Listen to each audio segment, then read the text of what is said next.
This note was a promise to all men, yes, black men as well as white men, would be guaranteed the unalienable rights of life, liberty, and the pursuit of happiness. These are words from one of the most inspiring speakers to ever live. The term race is defined as a set of people placed into different subpopulations based on a set of very distinct characteristics. Although the race movement has come a long way, there is still some conflict in the world of racial discrimination today. The I Have a Dream speech by Martin Luther King Jr. was one of the most influential speeches in the history of the United States. We must remember these sage words of Dr. King. The challenge we face today is not if the doors will open, but whether we will be ready to enter those doors when they do open. Through extensive examinations of the style, occasion, audience, and values of the speaker, we can put ourselves in the seats of the audience. The first step in understanding the context and content of the speech is to define the actual audience. When defining the audience from this memorable speech, we consider three different variables. The first variable that we scrutinize is none other than the main point of this entire speech. This variable is race. The audience was made up of various races and ethnic backgrounds to which Martin Luther King Jr. extended an influential hand, mostly through his words. Another important part of the audience dealt with gender. His purpose as a civil rights leader was to reach out to as many people as possible. This included both genders. With approval from only one gender, this would merely be a lost cause. The audience was made up of various men and women who believed Martin Luther King Jr. could make a difference. The most important part of the audience was the civil rights supporters. There were upwards of 250,000 civil rights supporters displaced throughout the audience.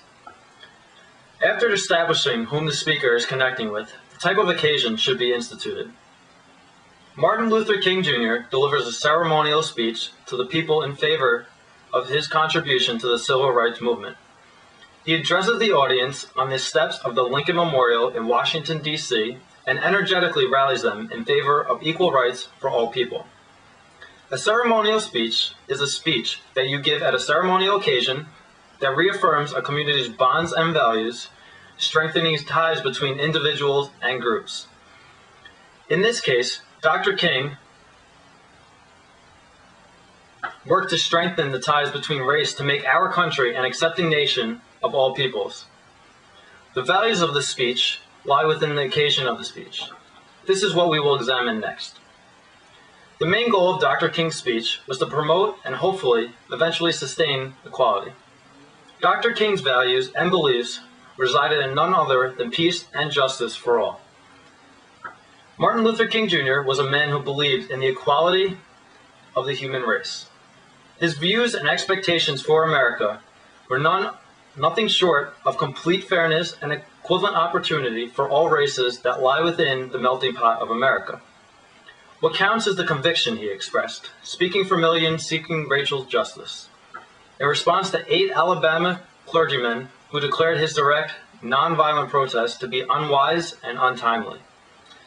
The views of the audience were very varied. An abundance of Caucasians were still in opposition to the beliefs of Martin Luther King Jr. However, other people would stand in line just to get a glimpse of him for the work he has put into the civil rights movement. Now it is time to define who the speaker actually was and the role he played in the civil rights movement. Who was Martin Luther King Jr.? Martin Luther King Jr. was a very dedicated participant in the movement towards justice and equal rights. Dr. King was a practitioner of nonviolence, and his sole purpose was to improve racial conflict in America. Martin Luther King Jr., a Baptist minister, was a driving force in the push for racial equality in the 1950s and 1960s. Today, this civil rights leader is one of the most remembered men in all of U.S. history and even the world. The address was delivered as an inspiring mark in history in terms of racial conflict. Martin Luther King's speech was one of the biggest statements ever to take place in the civil rights movement. His hunger and angst for free and an equal world with no discrimination was more powerful than the horsepower behind an 18-wheeler. Although he has done great and inspirational things for various races of the world, like I said earlier, there are still things to improve.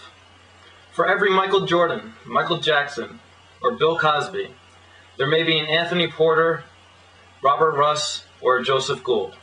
For every Oprah Winfrey or Patricia Roberts Harris, there's still a Tina Allison or LaTanya Haggerty. There are still strides to be made in the civil rights movement. Martin Luther King Jr. gave us a great foundation to work with. As we celebrate Dr. King's life, let's remember that his legacy is best honored by passing on to our children his lessons of justice, peace, and equality. Thank you.